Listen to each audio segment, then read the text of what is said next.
乐手，我们来祷告一下。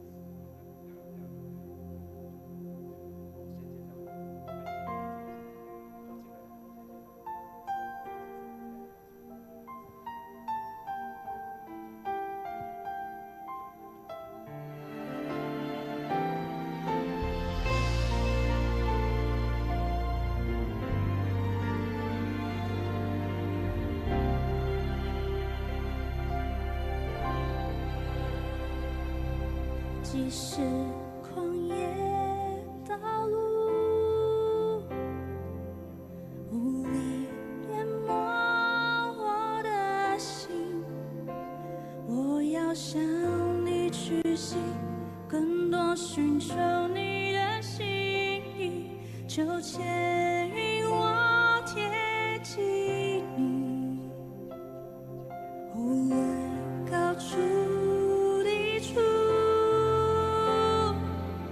渴望能重新的你，进到你的火焰，让灰烬能再次燃起，成为焚烧的生命。求你点燃，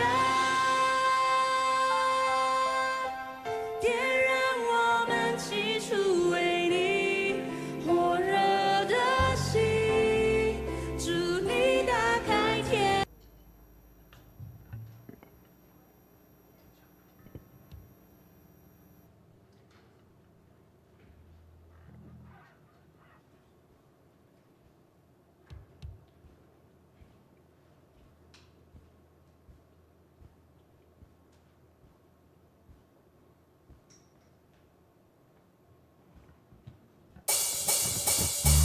各位弟兄姐妹平安，我们一起从座位上站立起来。我们找5个人说，我们今天要喜乐的来敬拜神。我们今天要喜乐的来敬拜神。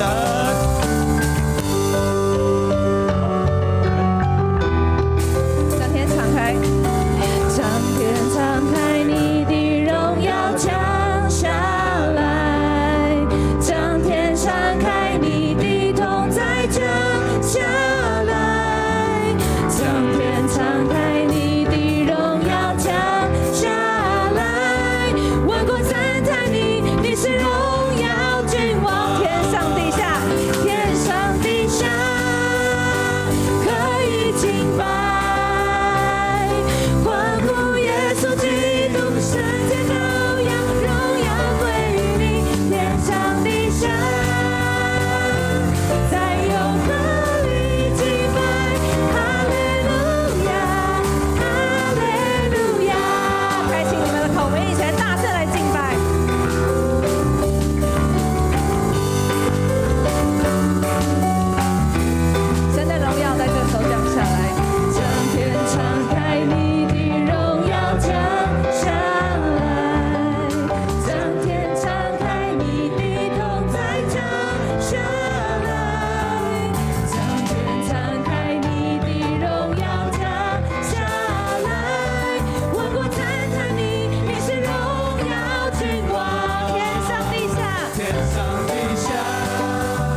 诚实的来敬拜你。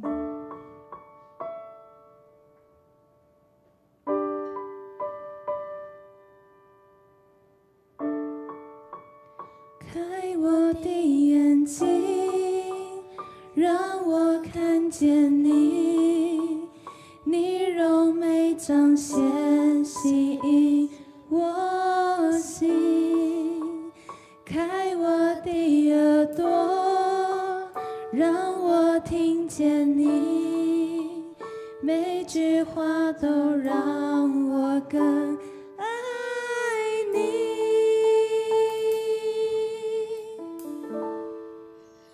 活着为要敬拜你，活着为要全心来爱你，匍匐在你荣耀中，你的荣美无人能及。敬拜你，活着就是要敬拜你。活着为要敬拜你，活着为要全心来爱你，永远住在你殿中，喜在今在，永在地主。我爱你，主啊，我们爱你，我愿意敬拜你。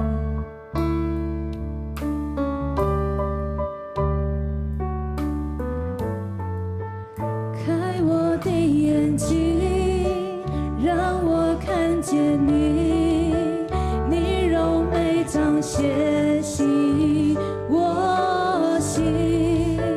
开我的耳朵，让我听见你，每句话都让我更爱你。活着为要敬拜你，活着为要全心来爱你，匍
主啊，你听见我们爱你的声音，你引领我们的敬拜，你引领我们来到你的面前。主啊，点燃我们最起初对你的渴望。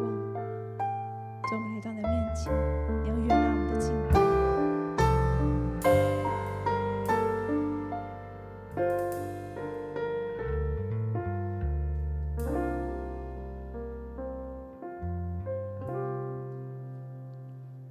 即使旷野道路无力淹没我的心，我要向你屈膝，更多寻求你的心意，求牵引我贴近你，无论高处低处，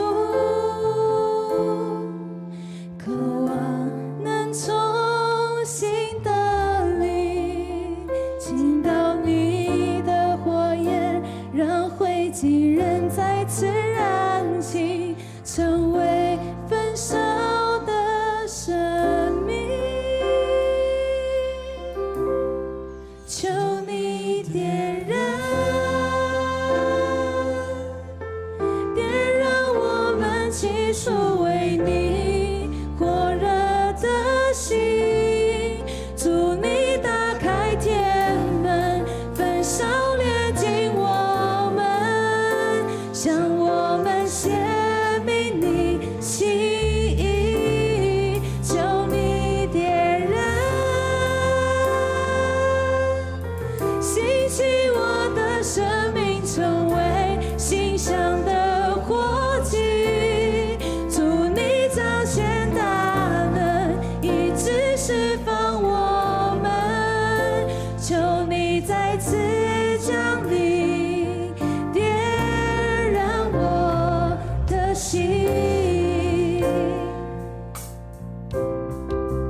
热的心，祝你打开天门，焚烧炼净我们，向我们显明你心意，求你点燃，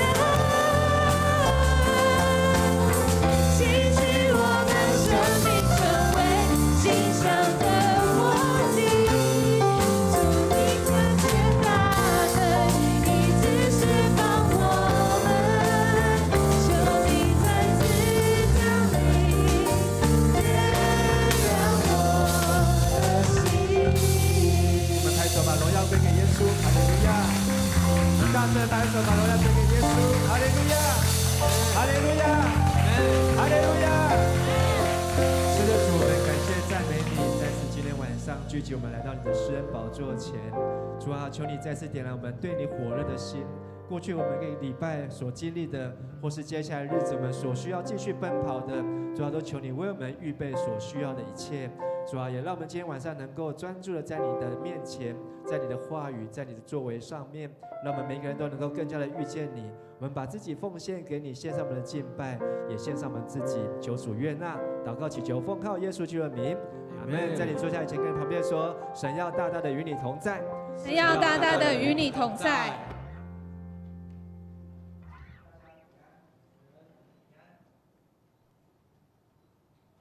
我们的灵修的经文呢，好，是在读经文以前呢，牧师想跟大家分享。好，今天我们的灵修笔记是已经读到了《申命记》的第10章12到22节。好，今天牧师和大家分享我读到的金句是第15节和16节。今天的经文说：然而耶和华专爱你的列祖，爱他们，从万民中拣选你们，就是他们的后裔，像今日一样。所以你们的心要受割礼，不可再印着景象。神告诉我们说，我们的心要受什么？然后不可再印着什么？景象。好，就是我们来到神的面前，我们的脖子，好，我们的颈部呢，好，就是要来到神的面前，能够谦卑，能够屈膝。好，所以今天我的感受是，心受割礼，代表我们的心要跟神立约。从心中发出爱神的动力，来回应神所要的3件事情。第一个就是敬畏他，第二就是侍奉他，第3个就是遵守他的话。好，那今天牧师的祷告呢，就是为今天参加学测的同学们来祷告。好，我们今年有几位参加学测？好，目前在场的有1位。好，我们有一位允杰啊，他今天学测开始啊，好，总共有3天。我们为允杰来鼓励，我们不只为允杰啊，为所有参加学测的学生们，为他们拍手鼓励一下。好，那今天呢，好，还有一件事情，就是我们在青年礼拜当中，好，邀请亚伦传道到我们当中，我们拍手来欢迎周亚伦传道。好，等一下牧师会来介绍他。好，那请坐。好，那第3个还没，然后呢，第3件事情就是为主日，好，我们有牧养同工的会议。好，那所以这是今天牧师所写的灵修笔记和大家分享啊，好，也希望大家好都能够在今年当中透过灵修笔记，好，可以好好的学习听上帝的话，好，并且专注在神的面前。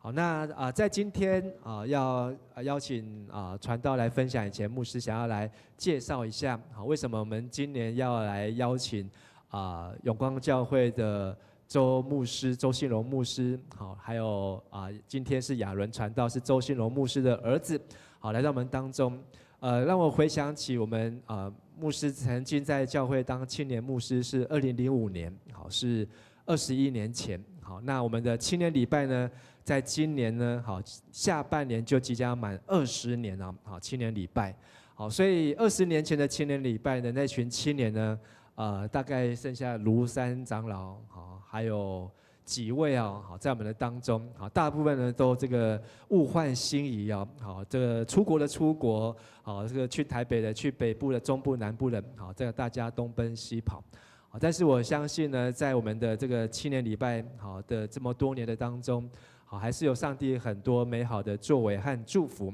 好，那前年牧师回到迦南教会，好，那也看到很高兴，我们的青年礼拜还继续在这边每个礼拜六晚上都在这边敬拜，在这边聚集，好，然后有更多的年轻人，好没有说更多了，好，虽然年轻人变少，好，但是呢，看到这么多的，看到每一个年轻人都是非常的宝贵，好，所以牧师一直在期待说，我们的教会，好，我们的青年要怎么样能够不断的来成长，好，特别我们的教会不仅是高龄化，还超高龄化，还超高龄化，比我们的社会的平均年纪更长啊，我们教会的70岁以上。好，占了全部会有的1/3啊！好，但我们的青年呢？好，40岁以下的青年，好，不要说40岁，好，30岁以下呢？好，更是岌岌可危。好，所以我们要怎么样能够再去重新找回好这个年轻人对神的热情？在这个世代当中，好，真的是一个挑战，非常的不容易。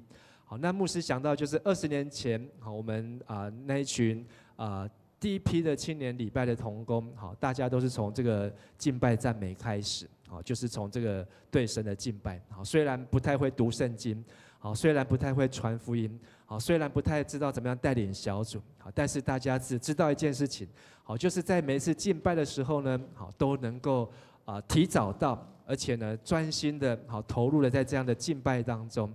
好，甚至有一次敬拜到晚上11点多，好，我们那时候是6、7点，7点聚会，6点就来排队，好，然后有一次敬拜到11点多，我觉得那是那个年代，好，但是我觉得在每个年代当中，我们对神好的这样的渴望、追求，好，希望能够复兴。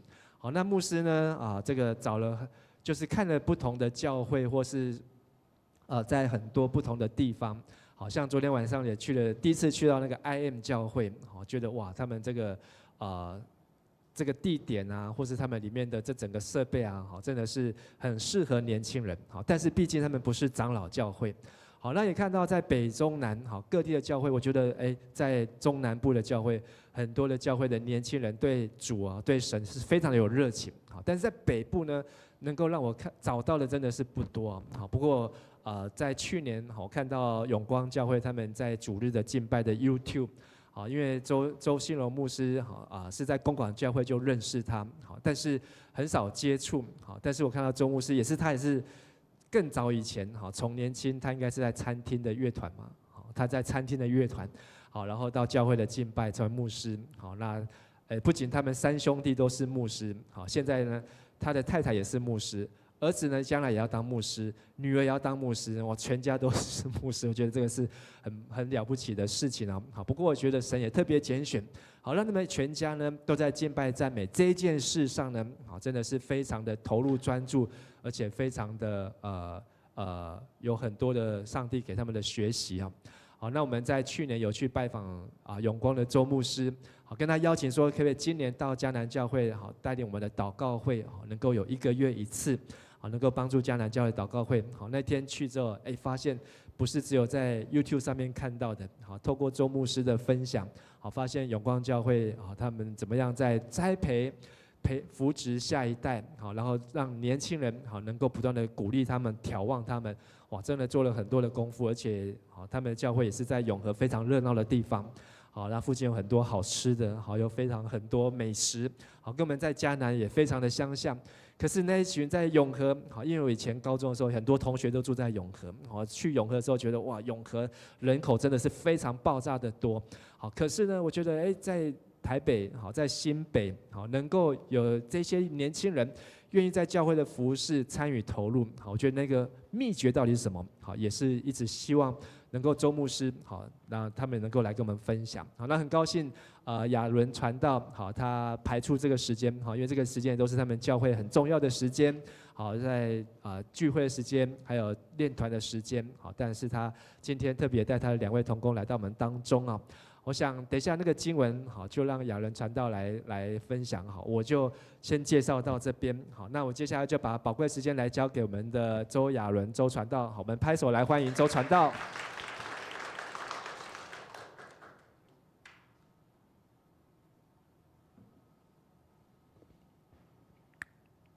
大家平安。好，我看一下，我把时间拿出来，我可以到，没有。好 ，OK。那好，如果那经文的部分呢，我就念一下好了哈。那我今天是想要，好，对不起，有点打乱我原本的那个。好，首先呢，陈牧师平安哈，还有长子们，如果有长老也在的话，长子们平安。那所有的年轻人们，大家平安。对，如果你怀疑你觉得自己不是年轻人的话，不对，你绝对是年轻人。好，你要充满了信心的说，没错，我就是年轻人。因为在敬拜神当中的话，我们每个人的心都要年轻起来。阿门吗？阿门。好，那那我就来念一下我们今天的经文好了。我们今天的经文是在约翰福音4章19到26节。我们大家应该可以一起念好了。好，预备 ，Go！ 妇人说：“先生，我看出你是先知。我们的祖宗在这山上礼拜，你们倒说应当礼拜的地方是在耶路撒冷。耶稣说：妇人，你当信我，时候将到，你们拜父也不在这山上，也不在耶路撒冷。你们所拜的，你们不知道；我们所拜的，我们知道。因为救恩是从犹太人出来的。时候将到，如今就是了。那真正拜父的，要用心灵和诚实拜他，因为父要这样的人拜他。神是个灵，所以拜他的必须用心灵和诚实拜他。妇人说：“我知道弥赛亚，这就是那称基督的要来。他来了，会把将一切的事都告诉我们。”耶稣说：“这和你说话的就是他。”阿门。好，所以我今天想要分享的主题是回到真实的敬拜。那可以帮我把那个我的简报，OK， 好，太好了，谢谢。所以我想请问一下大家，你们觉得下一页 ，OK， 太好了，你们觉得什么是敬拜赞美呢？你们觉得什么是敬拜赞美？我看呢，我们坐的距离有一点远，我们跟你旁边的人讨论一下好了。好，我们用30秒时间讨论。你跟你旁边人讲说，跟他分享一下，你觉得什么是敬拜赞美？好，来，开始。不用害羞哈，这边只有我们3个是不同教会的。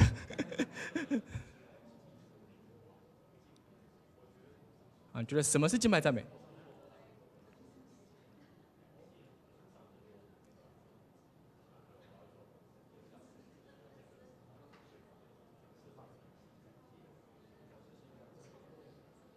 好，我们再10秒钟。5、4、3、2、1，好，时间到 ，OK。好，可以有人就稍微喊上来一下吗？因为我没有办法下去一个一个问，就是你们大概有讨论到什么结果，我们就从我认识的人开始好了。好，来，木轩执事，好，请说。把感恩的心告诉上帝，很好哈，掌声，拜拜。好，还有其他的同工或是我们的帅哥美女，好，心仪好了，这我的同工好。充电 ，OK， 敬拜赞美就是你唱完之后你会有充电的感觉。好，那我们右边看台的朋友，好，我掌声，谢谢心仪。好，我们右边这位朋友，我们请刚刚弹得很棒的琴手好了。对，在音乐中跟上帝对话，听起来很像是音乐系会讲的答案，我觉得非常的棒。好，谢谢。OK， 好，所以敬拜赞美有可能有很多，可能大家有不一样的想法。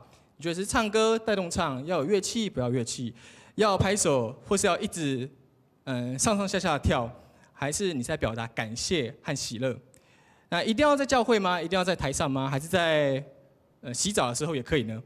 好，那第二个问题，你上一次真正投入敬拜赞美是什么时候？好，这我们自己想好了。你上一次你真正的投入在敬拜赞美是什么时候？就是你真实感受到圣灵的同在，然后你非常感动，让你觉得好像有一点点不一样的感觉，让你有这样的动力，想要去改变你的习惯。或是你的心思意念，或是你发现你敬拜完，你心中原本忧虑、担心的东西不见了，你感到非常喜乐，很像你快要飞起来一样。好，那我有一个朋友，他告诉我说，她是一位姐妹，她就跟我分享说，有一次她敬拜赞美的时候，她深深感受到上帝对她说：“女儿啊，我与你同在，我拥抱着你。”所以她敬拜的时候，她就抱着自己。然后一边敬拜，他很享受在当中一边敬拜。那当他感受到上帝对他说这一句话的时候，他突然间感觉很像有人从后面抱着他，他自己在这边敬拜，他觉得有人从后面抱着他，他眼睛睁开偷偷看的时候，发现没有人抱着他，但是他这时候就微笑了，因为他知道他感受到圣灵的同在。那你会觉得很可怕吗？有人会觉得，怎么那么麻，好可怕。告诉你，这不是模型啊，这也不是幽灵，这是圣灵，阿们。好，那我们来看一下圣经当中，敬拜赞美到底是什么意思？好，赞美跟敬拜，赞美有其中一个字呢，就是这个字。好，那我，就是哈拉尔。好，大家跟我念，请念哈拉尔，真标准，你们都可以去读神学院的。好，哈拉尔的意思呢，如果我们刚刚敬拜赞美的时候有唱哈利路亚嘛，哈利路亚，所以哈拉尔跟耶和华雅卫合起来就会变成哈利路亚。那哈拉这个单字呢，它有很多意思，也包括发光照耀、夸胜，不然就是让自己看起来蠢蠢的，不然就是像疯子一样的行为。好，在大卫的例子呢，就是大卫他迎接约柜进城，然后他赤身露体的跳舞，旋转跳跃我比。蔡依林可能也是基督徒哈，然后他跳舞跳得很疯狂，那他的太太米甲看到他就笑他说：“哎呦，以色列的王今天真是光彩，竟然在大家面前跳到衣服都脱光光了。”好，所以他敬拜赞美的时候，自己像个疯子一样，这就是哈拉。所以赞美的意义呢，就是你不在乎别人眼光，跟你自己的形象，好像你比赛赢了一样，疯狂的归荣耀给神。所以如果你看到中华队赢的时候，你会有什么反应？哇，好棒！还是你会哇？就是我们会有非常夸张的表现。那敬拜赞美的本质应该是要这样子才对。好，那好，敬拜。OK， 敬拜的话，大家知道敬拜的英文是 worship， 很棒。那敬拜的古英文呢是叫做 worship。好 ，worship，worth 的意思就是，有价值，你值得，你配得，所以证明神在我们心中的价值是什么 ？worth 的意思就是我们到底把上帝看得多么的宝贵。那 ship 除了当船之外，它还有很多的意思，它代表双向的关系，像是我们讲人际关系 relationship， 然后友谊 friendship， 或是团契的生活 fellowship。都有 ship， 所以 ship 代表双向的关系。那说到关系呢，我觉得有另外一个敬拜的字也让我感到很有趣。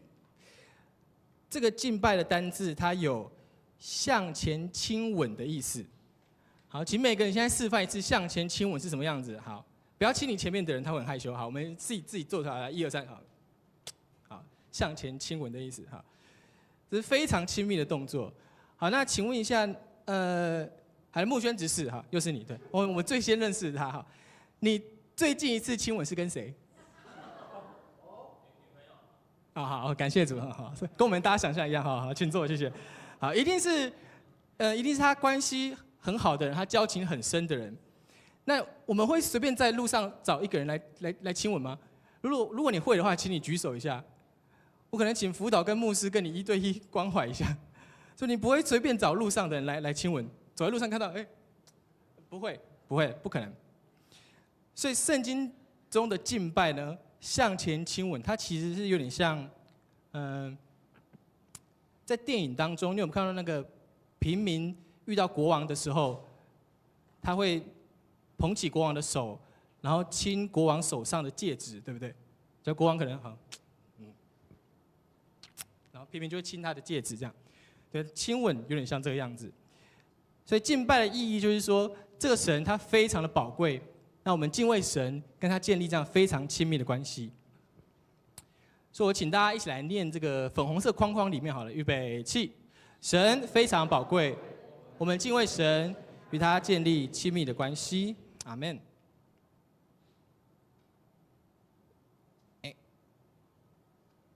OK， 好。那我们今天的经文呢，主要是在讲，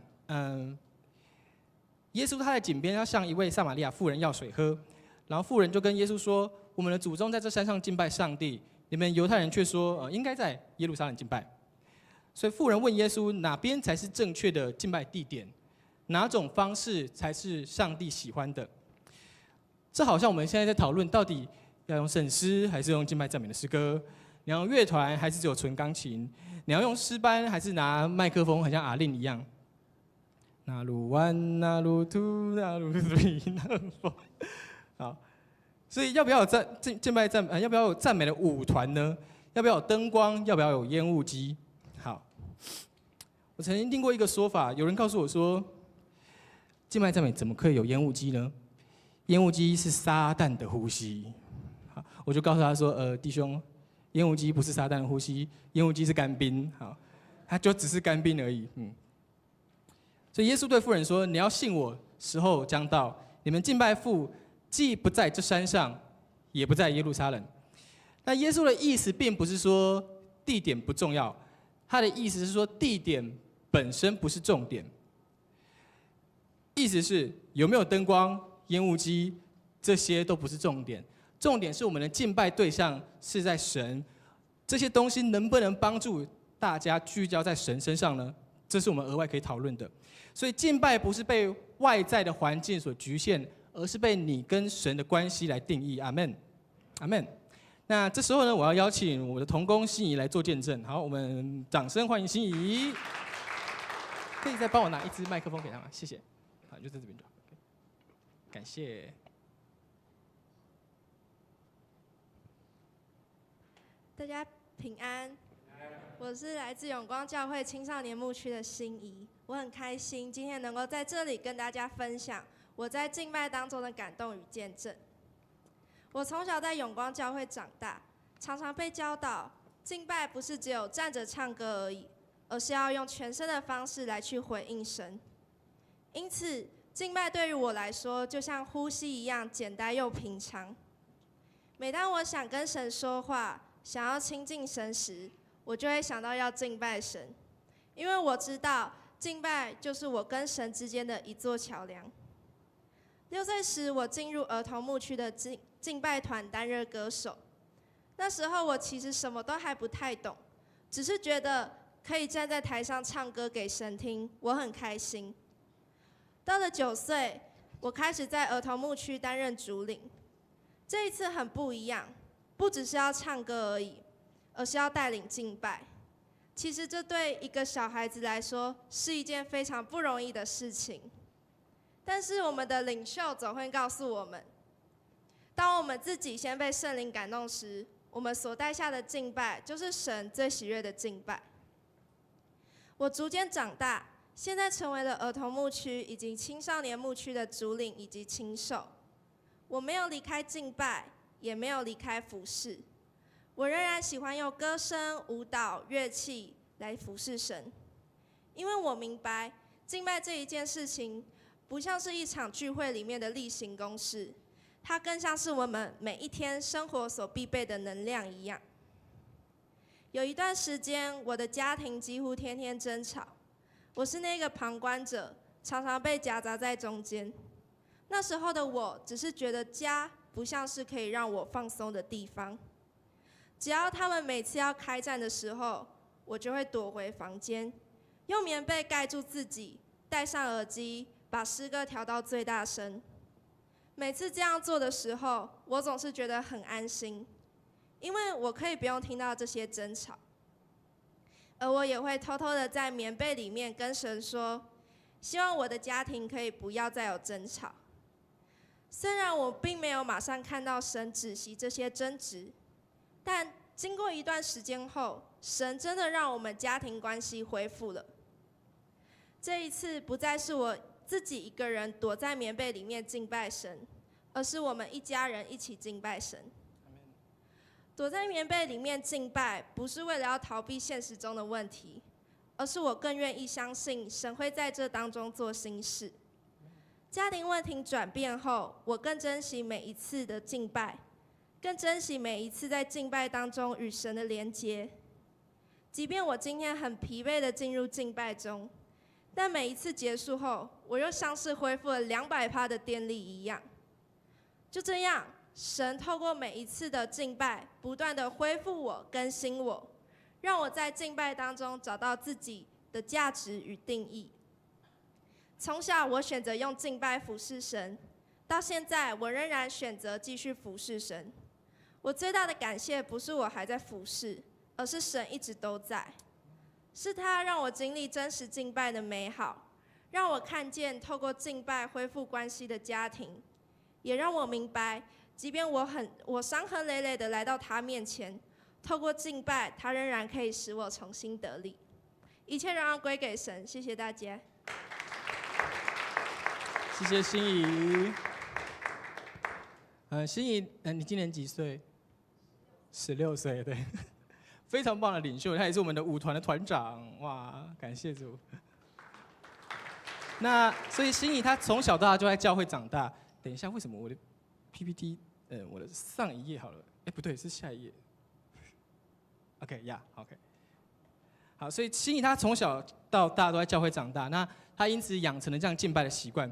那她常常浸泡在敬拜当中，她也借此跟上帝建立关系。所以她无论何时何地，她都可以在敬拜神。她真实的在敬拜当中经历到神，她也相信敬拜是可以带来带来很大的能力，带来医治的能力，带来恢复，甚至带来改变他家庭的能力。所以上帝就行神迹改变了他的家庭，上帝赢回了这个家庭，阿们吗？阿们。所以鼓励大家，你可以在教会敬拜神，你可以在宿舍、在房间，你在搭车的时候也都可以在敬拜神，甚至在最软弱、最低潮的时候，你也可以来敬拜神。因为敬拜神并不在乎地点、形式或你的环境、你的遭遇如何，敬拜神的焦点是在神，阿们吗？所以我们告诉旁边人，跟他说：好，不论环境如何，敬拜的焦点在于神，请。阿们。所以经文这边23到24节，他写说，一位真正的敬拜者是用心灵按着真理来敬拜天父，因为天父正在寻找这样的人。好，我再说一次，是用心灵按着真理来敬拜天父，因为天父正在寻找这样的人。用心灵敬拜的意思是说，你用你的灵来敬拜，意思是你发出内心，用你的生命来回应神，就是你的灵和上帝的灵相互回应。那有时候我们嘴巴可能会唱“我的生命献给你，背起十架跟随你”，但是你的心里却想着“我的宵夜吃什么，卤味还是咸酥鸡”，所以这样就不是真实的敬拜，这你的心灵跟你所唱出来是没有对齐的。所以简单来说，用心灵敬拜就是你的心中对焦在耶稣身上。那有一个观念我们需要来澄清一下。好，有人会说，我的敬拜不用很热情没有关系，因为我的心很专注在神身上啊。我用我的心来赞美神，所以我不用拍手，也不用跟着举手，因为上帝知道我的心是如何啊。所以没错，神了解你的心，但是神也不会被骗，因为他知道你抱着胸，嘴巴不唱歌，是因为你真的没有在敬拜神，不是因为你神知道我的心，不是，是因为你真的没有在敬拜神。上帝是不会被骗的。所以用心灵敬拜是用你的生命回应神，不是用3-7步回应神。求你点燃，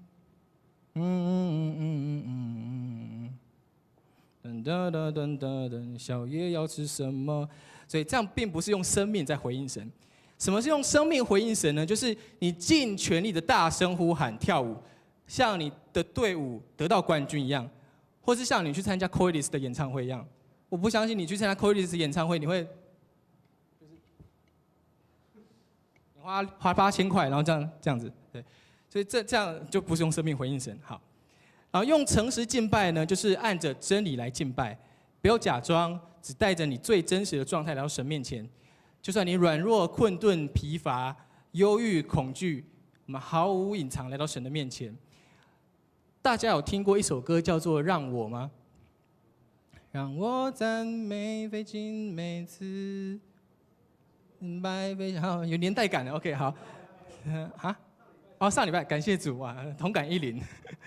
好，你看他说让我赞美非仅美词，让我赞美非仅美词，让我敬拜非仅装饰，让我服侍非靠双手，而祷告非仅用口。对，所以这就是用诚实按着真理来敬拜神。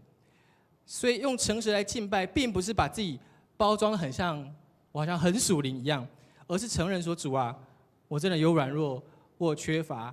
我疲乏困顿，当我用最真实的自己来到神的面前，来向你来敬拜。好，所以我们告诉旁边人，跟他说：“我用生命回应神，用真实来敬拜神。”请。我用真实来敬拜神。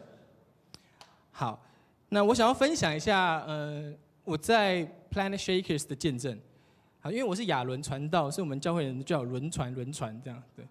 因为我们有2个传道嘛，亚拿传道，我妹妹，然后我是亚伦传道，就是轮传。好，那我在2018年到2020年的时候，在澳洲的墨尔本读 Planet Shakers College， 所以 Planet Shakers 它是一间教会，它是个特会，它是个乐团，也是个神学院。这间教会它有超过2万人的会友，然后在澳洲有9个分堂，然后在新加坡、在南非也有分堂。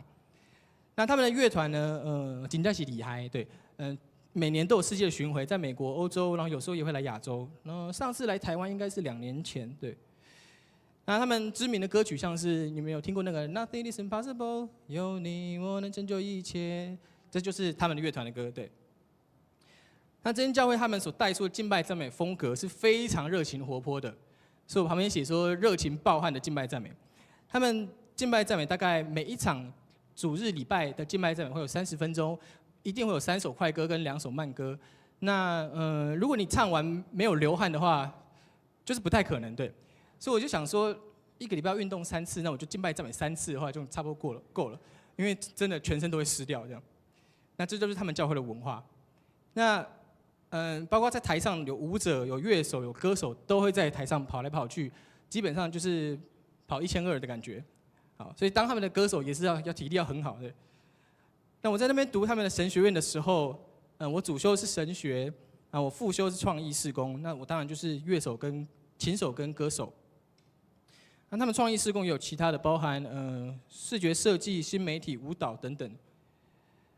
那创意事工是必须要面试的，所以在我送面试的影片的时候，就是我要自己录下来，很尴尬，然后我请我父母亲帮我录，然后你只能清唱，然后他们有指定2首歌，一快一慢，偏偏是他们最难的歌要你唱这样，你就清唱完，然后几个礼拜之后，他就告诉你说你有没有录取这个副修的科系，那很多人都被刷掉了，就对不起嘛，他们可能没有唱那么好，所以他们就说那你就先去别的副修，可能是宣教事工或者儿童事工，那你之后如果你的唱歌或者是你乐器有进步了之后，再来面试，我们再给你机会。然后，所以我开始当他们的歌手，副修这个歌手。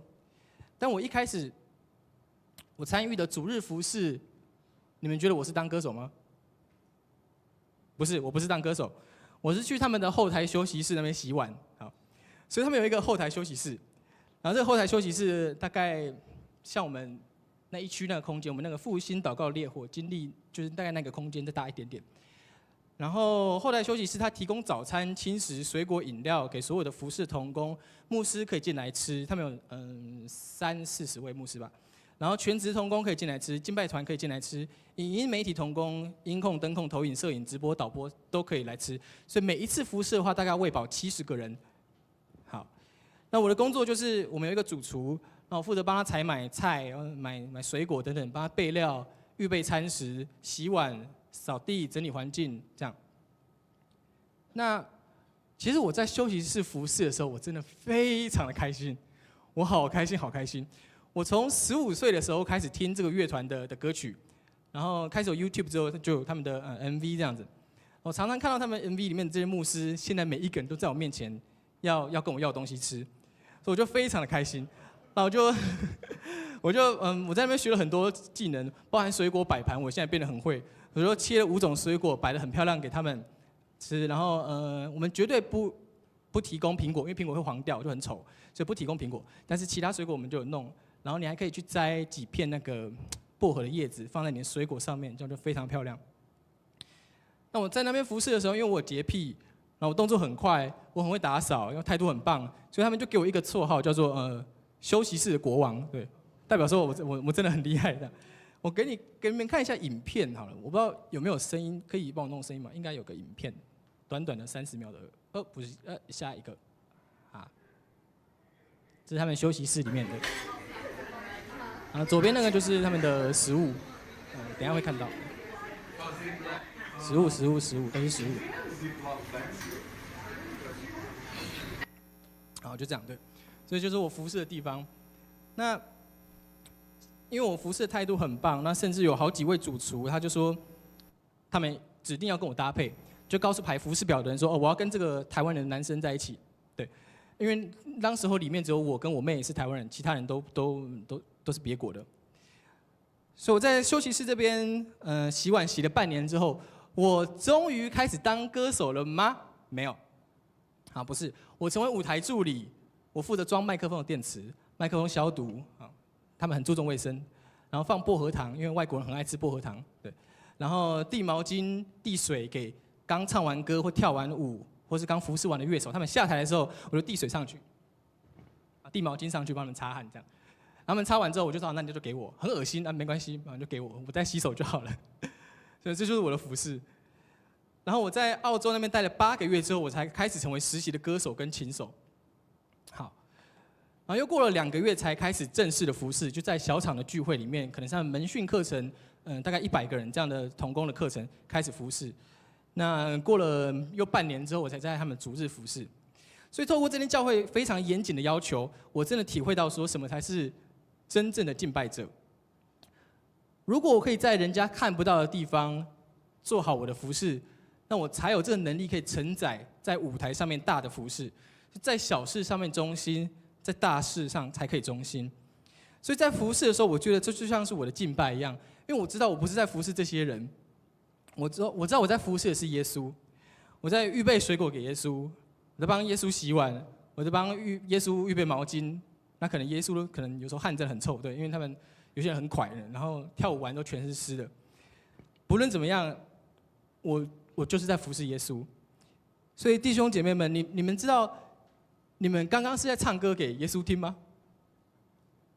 你知道，你当音控同工、当投影同工，你是在投给耶稣看吗？耶稣很认真在看。你在这边在外面当招待同工，在这边服侍司琴、打鼓等等、贝斯等等，你是在弹给耶稣听，你是在招待耶稣。所以你告诉旁边人跟他说：“我服侍的是耶稣。”是的，所以真实的敬拜不只是在舞台上，是在没有人的地方，你仍然知道说。我在为耶稣做这件事情，所以用心灵敬拜就是我的生命来对齐神，那用真理来敬拜，在真理里敬拜，就是我带着最真实的我自己来到神的面前。不论你是在唱歌、招待或丝线，或坐在座位上，只要你用心灵跟诚实来到神的面前，你就是一位真正敬拜者。阿们。而天父他期待这样的敬拜者出现，来跟他建立亲密的关系。好，这时候我要邀请嘉佑来见证。好，我们用掌声欢迎我们的嘉佑。1、2、3，牧师长子，各位弟兄姐妹平安。我是永光教会的青少年辅导嘉佑。那我在这边跟大家分享一下我的敬拜赞美的人生经历。我是一个鼓手哈，从小我到教会的时候，因为很喜欢鼓，所以就接受教导。那我就后来就开始服侍。那刚开始呢，我只是想要把握每次打鼓的机会，我其实就想要上去大打一把，就是把它好好的完成。那对于在跟敬拜上的连结并没有很多，但感谢主，他那时候还是使用我。那在进到永光教会之前呢，我去异地念了大学。那时候我离开了教会，整个大学期间我都没有去教会。然后我在那段日子呢，因为家里管得很严格，所以我那时候就开始过了一个神仙般的大学生生活。那我做了很多的很不一样的尝试，因为我以前家里管很严，我什么都不能做。好，我就开始特别有一件事情，我就是加入了热音社。我就想说，因为我以前国高中我都不能参加社团，对我爸妈都不准我参加社团，然后到大学我就放飞自己去参加社团，然后呢，我就在里面呢，我很受学长的赏识，然后他们也很积极的 push 我想要去参加他们的活动还有表演。那在表演当中一直表演，但是我在当中没有得到一个相对的快乐。我觉得我可以去完成那些演出，我可以跟他们一起团练，但是我觉得好像，我自己的心态上觉得说，这好像是可有可无的。我其实今天不来表演，我好像也不会有什么损失，我今天也不会特别的失望。对，那渐渐的开始我就开始退出了，慢慢的退到了社团的角落，然后只有在需要表演的时候我才会去演出。而到后来我大学学业完成之后，我去到了企业实习。在企业实习的时候，我跌了很大的一跤，因为在那边工作很忙碌、很焦虑，然后我整个人也瘦了很多。然后在那个时候，我想起了教会，然后我又来到那个时候，我就因为机会就来到了永光教会。在永光教会里面的主日礼拜，因为我只能参加主日礼拜。那我在主日礼拜的时候，我重新感觉到神给我一个站起来的力量。我发现我很需要他，我的生活上需要他，我需要来到神面前，我要去敬拜他，我需要到他面前去支取力量和恩典，让我能够在新的一个礼拜回到职场，让我有力量去面对新的工作。而我重新回到教会，也知道了神这放在我里面有一个喜乐，还有让我知道我在面对挑战的时候我不孤单。而在稳定聚会之后，我被邀请去我们教会的儿童牧区开始乐团服事。回到一个重新以前有做的服事岗位，我开始找回打鼓的初心还有意义。我想到神并不是给我这样的才艺去表现自己，他是要我用这个才艺去服侍他、荣耀他。就算是在儿童牧区这么小，大家可能觉得比较简单或者小的聚会，神一样看重我们的服侍。接着神又带领我，开始又在青少年牧区，甚至在我们的主日礼拜也开始了乐团的服侍同工，甚至在后面还有更大的服侍。我到后来我也担任了儿童跟青少年牧区的乐团团长。那我用我的恩赐，用我的经验去陪伴下面的弟弟妹妹，让他们去增进他们的不论是服事技巧，还有他们心态上要知道自己是一个真实的敬拜者。那如今的服事让我有更不一样的看见，我把它列为3点。第一点是敬拜者是用心来敬拜，且带有一个正确的态度来服事，不应该放大说，今天我的琴弹得多好，我鼓的节奏多对，然后我今天的和音多漂亮，或者是我今天大拉拍，我今天唱破音，这些都不是导致我们今天的服事好不好、棒不棒的一个标准，而是我们在心里面是不是有一个清洁的心，然后可以将会众带到上帝的面前，这才是一个敬拜的次序，而且这是神看重的。第二个是我开始重视在没有服事的时候的敬拜。我曾经在永光教会曾经有因故而没有鼓手，所以我一连服事了3个月的主日礼拜。然后我虽然很愿意，但是我们身心还是会疲累，我还是需要休息。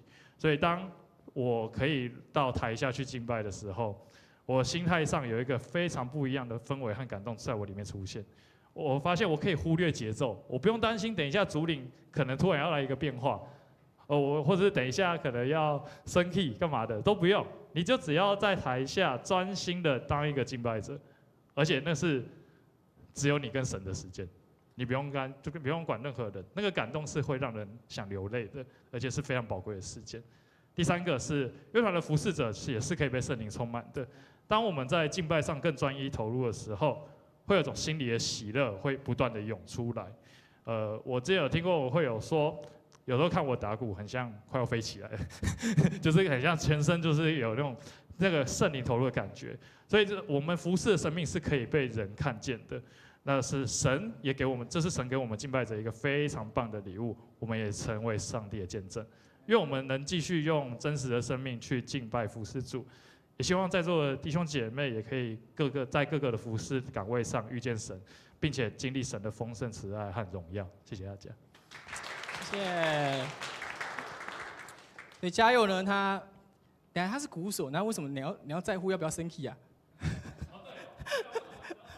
啊，是，所以加入他在他最需要神的时候，他回到了教会。那在敬拜当中，他再次找到上帝的同在跟恩典。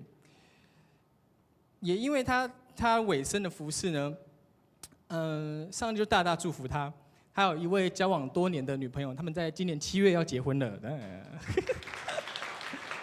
所以如果你委身服事的话，上帝就给你很棒的配偶。阿门。好，为什么大家不想结婚吗？还是阿门阿门啊？那所以当我们线上最真实的敬拜，我们就会遇见耶稣。所以如果有人说我在敬拜赞美当中我都没有感动啊，我没有经历过神，然后上帝也没有给我祝福。那有一句话这样说：赞美的态度检验出你对神的渴慕。所以你对神渴慕的样子，绝对不是只有像柱子一样呆呆的站着。所以这看起来不像是渴慕的样子。所以我们一起说，赞美的态度检验出我对神的渴慕。来，检验出我对神的渴慕。所以当你大大渴慕神，你大大的开口，手足舞蹈来赞美神，神就要大大充满你。阿们。这个祝福就要倾倒而下。所以你知道，上帝创造人类的手掌跟手指到底有什么目的吗？好，如果我们没有手指的话，我看起来好像怪物，好可怕。所以其实上帝让我们有手掌，你看我们可以弯起来，可以发出声音。好，我们一起来拍手，来 1, 2, 3, go， 好，拍手。好，谢谢。你看，这个就是我们人类可以做出最棒的乐器。这个乐器就是要来赞美神的。阿们。圣经当中有许多具体赞美神的方式，不只是只有内心敬畏而已，是身体也有所行动。好 ，Oh my goodness， 好，所以诗篇说：“万民啊，你们要拍掌，用夸胜的声音向神呼喊。我还活着的时候，我要称颂你，我要奉你的名举手。好，要击鼓跳舞赞美神，用丝弦乐器来赞美他。所以跳舞一开始呢，并不是为了要来娱乐自己的。上帝创造舞蹈是为了让所有的人，让人可以来用舞蹈来敬拜他。我们在演唱会当中，你可能会跳舞；在棒球赛当中，你看到前面的，啦啦队在跳舞的时候，你也跟着带动唱。但是你来到教会的时候，人家要你做动作，你就觉得不想。好，所以跳舞原本的意义是为了要来赞美神。那，你帮我弄回前一页就好，不要从头好呀 ，OK 可以。好，那谁要来赞美神呢？好，谁要来赞美神？谁有资格来赞美神？圣经说，凡有气息都要来赞美神。你去看看你旁边人，看他有没有还呼吸。好，如果他还有呼吸的话，你就告诉他说，你是活人，你可以赞美神。阿们，阿们。好，有人说，在地上的敬拜赞美，在地上的敬拜赞美是在天国的缩影。所以，如果你在地上没有学会怎么敬拜赞美的话，当个真实的敬拜者，你没有学会，那你上天堂的时候，你可能会水土不服哎，你可能会想要去另外一个地方，不要去另外一个地方。好，所以我们要一起来成为最真实的敬拜者。我们在灵里按着真理来敬拜，因为当你心真的想要遇见神的时候，你的声音、你的身体、你的行动都一定会跟上。阿们吗？阿们。所以我们一起来宣告说，我要成为真实的敬拜者。来，我要成为真实的敬拜者。好，我们一起来祷告。亲爱的父神，我们感谢你，主啊，你用今天的话语来启示我们要成为那真实的敬拜者。主啊，我们要在心灵敬拜，用我们生命来回应你，来敬拜。主啊，我们要按着诚实、按着真理来敬拜，就是在你面前毫无隐藏的将自己完全献上，毫无隐藏在上帝的面前坦然无惧的在神的面前将一切都献上来赞美。是的，天父，主啊，当我们内心敬畏的时候，我们的身体肢体也会有动作一起来敬拜，因为我们都成为那圣经当中这样最真实的敬拜者。奉主耶稣的名求，阿们。好，我们一起来唱这首回应诗，请大家从座位上起立，我们一起来敬拜。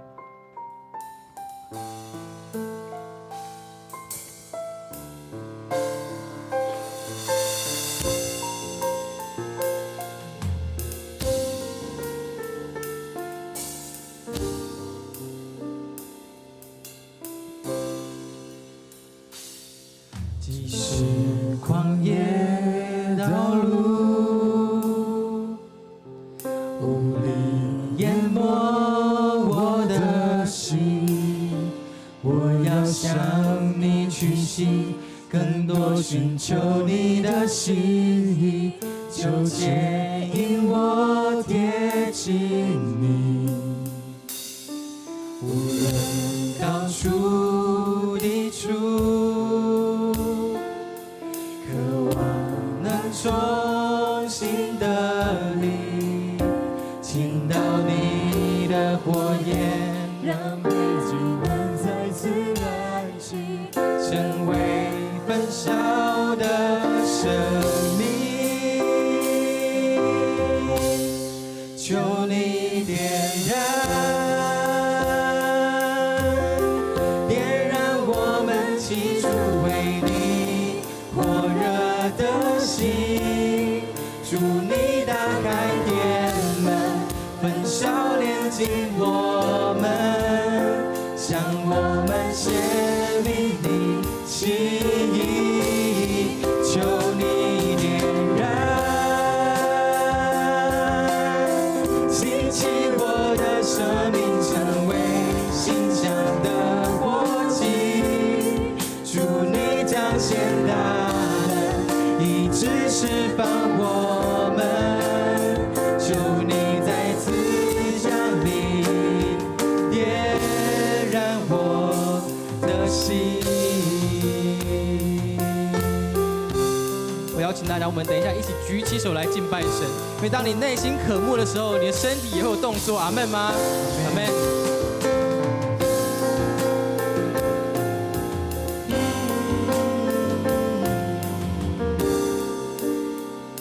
我们献上我们的渴望，我们举起手来敬拜他。无论高处低处，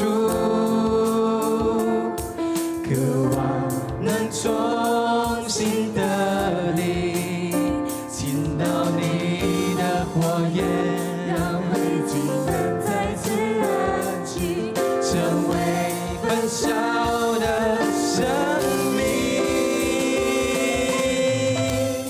求你点燃，点燃我们起初为你火热的心。祝你打开天门，焚烧炼净我们，向我们显明你心意。求你点燃，兴起我的生命，成为馨香的火祭。祝你彰显大能，医治释放我们。求你再次降临，点燃我的心。我们一起来唱大大张口。大大张口，大大充满，恩膏如雨，浇灌着地。眼未看见，耳未听见，渴慕更多，看见你。大大张口来赞美神。大大张口。大大充满，浇灌着你，眼未看见，耳未听见，渴慕更多，看见你。高举手来敬拜他，大大张口。大大张口，大大充满，浇灌着你，眼未看见，耳未听见，渴慕更多，看见你的容面。我们欢迎，我们欢迎君王降临，渴望看见你的彰显。呼求你来翻转，震动这土地，复兴我们。我们欢迎，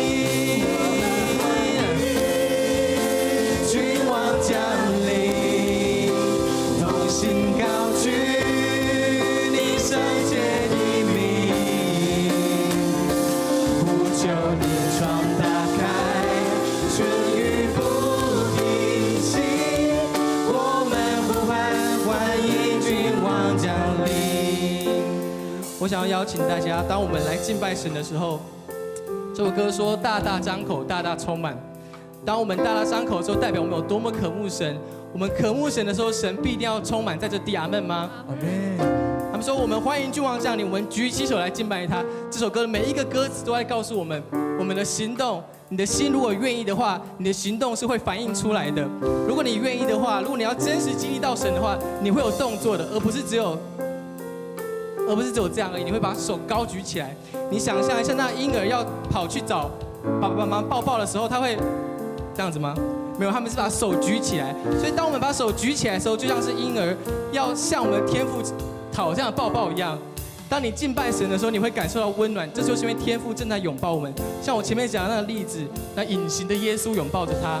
你在敬拜的时候也是这个样子。所以我邀请大家把我们的手举起来，我们要从桥段开始唱。当我们大大张口的时候，神就大大充满我们。阿们。我们一起来唱，大大张口 ，Come on。大大张口，大大充满，恩膏如雨，浇灌着地，眼未看见，耳未听见，渴慕更多，看见你的容颜。大大张口，大大充满，是的，高举的心来敬拜他。浇灌着地，眼未看见，耳未听见，渴慕更多，看见你的。大声来唱，大大张口，大大张口 ，Come on， 大大充满，恩膏如雨，浇灌着地，眼未看见，耳未听见，渴慕更多，看见你的容颜。我们欢迎君王降临，渴望看见你的彰显。大声来呼求，翻转，震动这土地，圣洁的人，大声开口来敬拜他，我们欢迎君王降临，你圣洁的名，呼求天窗打开，春雨不停息，我们呼喊欢迎君王降临。呼求天窗打开，春雨不停息，我们呼喊欢迎君王降临。最后一次来宣告呼求，呼求天窗打开，春雨不停息，我们呼喊欢迎君王降临。我们用掌声跟呼喊都献给神，哈利路亚！是的，献上你的呼唤给神，哈利路亚！是的，天父，我们愿意将我们全人全心都敬拜，都献上给你，就是我们在你面前，这样以心灵和诚实来敬拜神，用我们生命来回应，来敬拜神，在你面前坦然无惧来敬拜你，也是用我们的肢体，用我们的呐喊，用我们的舞蹈，这一切都要来敬拜神。求天父主啊，你让我们真的在敬拜当中，我们更多的渴慕你，我们大大的渴慕你，就大大充满我们。我们如果渴慕呢，神迹奇事要发生，主啊，我们就要更大声来敬拜赞美你。主要是当我们敬拜的时候，主啊，你要敞开那天门，那奇迹就要降下，那医治也要降临，那恢复也要降临在这当中。求神让我们每一个人更多的渴慕，更多的渴慕在你当中。我们每一次的敬拜都要像是最后一次一样，因为我们不知道什么时候我们就没有机会可以敬拜神了。因此，我们每一次都要用我们全心、全人、全部的肢体，都要献上我们最大的敬拜。谢谢天父，我们这样祷告，奉主耶稣的名求，阿门，阿门。坐下之前，你告诉旁边人，跟他说：你的敬拜真是卓越，你的敬拜真是卓越。接下来我们来奉献。奉献呢是基督徒感恩的表现，是出于是一种感动，回应神的恩典，也是一种行动，为主圣工所用。这个时候，我们来预备我们的奉献。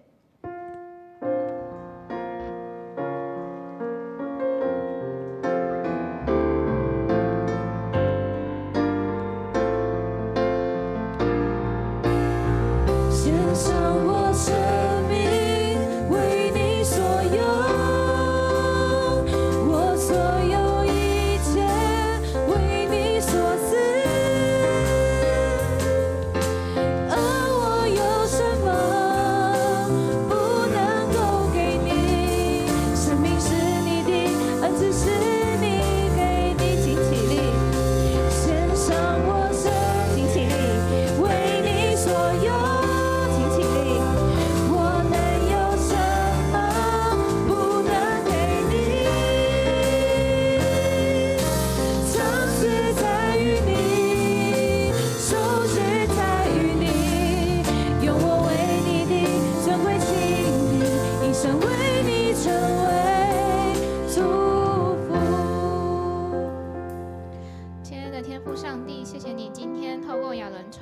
分享敬拜应该要有的心态及方式，让我们知道敬拜点不是在于地点，也不是形式，而是透过心理及真实，用整个生命来回应你。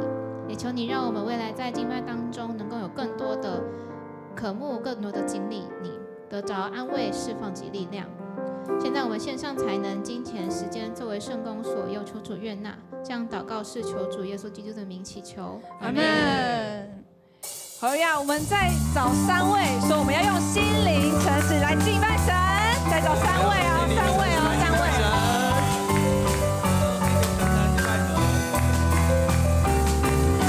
将天敞开，你的荣耀降下来，将天敞开，你的同在降下来，将天敞开，你的荣耀降下来，万国赞叹你，你是荣耀君王，天上地下。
来祷告。愿天父主啊，你让我们每个人成为那以心灵和诚实敬拜的人，在你的面前敬拜的时候，用全心全力都敬拜神，肢体也都献上敬拜神。当我们越渴慕的时候，我们的身体动作也会一起跟着行动出来。求你的圣灵和天父，你的灵在我们当中，直到世代，直到永世代不尽。阿门。阿门。请坐。好，请坐。接下来是报告的时间。大家好，我是木轩区长。嗨，好，你好。那我们接到报告的时间哈。那我们首先呢，我们要先，好，谢谢。要先感谢我们的今天的讲员，我们的周亚伦传道是永光教会的传道，还有他的2位那个嘉佑跟那个心怡，谢谢他们，热烈掌声，尽力的。感谢他，让我们今天有一场很不一样的敬拜哈，请坐。对，那就是好险，差一点就到11点了哈，以后有很多的机会，我们可以一起敬拜到11点哈，可以吗？传道，可以哈，好 ，OK， 答应哦，大家看到了，好 ，OK， 那我们接下来是报告时间。今天在场有新朋友在我们当中吗？有，好，那来，请起立一下。哦，有写资料，好，志豪，对，是。医生，志豪医生，好，欢迎你，欢迎你，我们欢迎他。OK， 桃园医院的医生哦，好，从冈山教会来的桃园医院的志豪 ，OK， 好，谢谢，我们再次欢迎他，来，请坐。好，那我们进入到报告时间。好，本主日就是明天1月18号是淡江中学奉献主日，那会由那个熊展望牧师来讲道，那请安报告，请弟兄姐妹持续的关心淡江中学，并且奉献。那谢谢，也谢谢熊展望牧师的勉励。好，接下来是你给我按下圣诞节装饰撤除，这个就需要大家一起来帮忙了。就是那个台2区的弟兄姐妹，在明天的3点会在1楼集合，协助花卉小组一起撤除圣诞节的装饰。那如果你明天如果是3点，你可以的话，也欢迎大家一起来帮忙把教会的圣诞节装饰给撤除，然后一起来恢复教会原本的样子。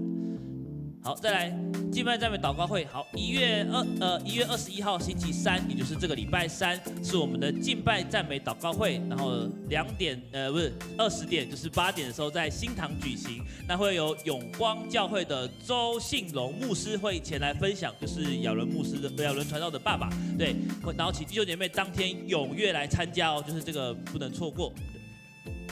好，接下来圣诞红义卖，也就是我们这次圣诞节的摆在外面那些圣诞红，那有7寸的跟5寸的，7寸的是100元，5寸的是50元。那有意者请于本主日12点半在49号1楼登记缴费。那每个人就是最多2盆，那不计尺寸，就是你要买看你要怎么搭配吧，就是2盆。那额满为止，因为数量有限。那在下主日1月25号的时候会一登记次序抽签领取，那就是数量有限，要买要快。好，接下来就是协助转介清寒儿童，0到6岁的清寒儿童给0到16岁的儿童给世界展望会。对，那如果你就是身边有这样子的清寒儿童的话，请洽那个协会的总干事，就是我。对，请就是来跟我说，然后就是我会帮助你们，好，帮助他们，好，全人生命教育协会招募新会员，这个也非常重要。全人生命教育协会就是要招募那个新的会员，请大家踊跃的加入协会，好不好？那就是麻烦大家就是一起来支持协会的志工，那就是协会的事工。那我们的入会费是500块，每年就是年费是200块，那就是请1楼缴费，就是欢迎大家一起来参与协会的志工。那个大家知道全人生命教育有做哪些事情吗？夏令营好，还有吗？客服班非常好，对。食物银行，然后还有我们的德福据点，然后我们还有医疗咨询，就是很多都是对这个社区或者对这个社会有帮助的事情，所以欢迎大家一起来支持，欢迎大家一起来成为协会的会员，好吗？好，那就是大家等一下缴费给我 ，OK 吼，好，500元跟200元，好，接下来，好，团契契友招募中，那我们这个有一个影片，我们先来看这个影片。团契是什么？团契是长老教会对内对外一个很好的连结事工。过去迦南教会有松年、妇女、社青、学青4大团契在运作。在2018年，教会因回应整体牧养与宣教意向，积极推动小组扩展与倍增的方向。为了使人力、时间与资源能更有效集中运用，教会经过审慎评估，阶段性暂时停止团契事工的推动，共有8年。